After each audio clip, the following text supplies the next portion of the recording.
Noi raccogliamo molto volentieri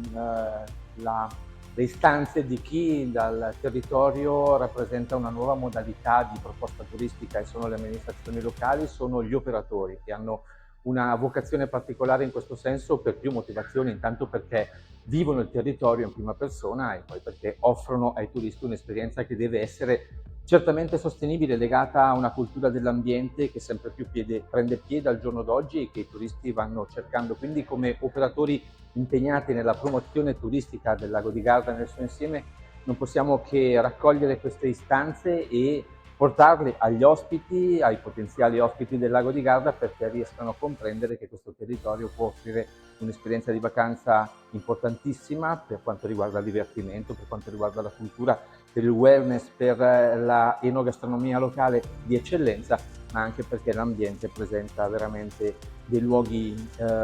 imbattibili dal punto di vista della vivibilità e della preziosità ambientale.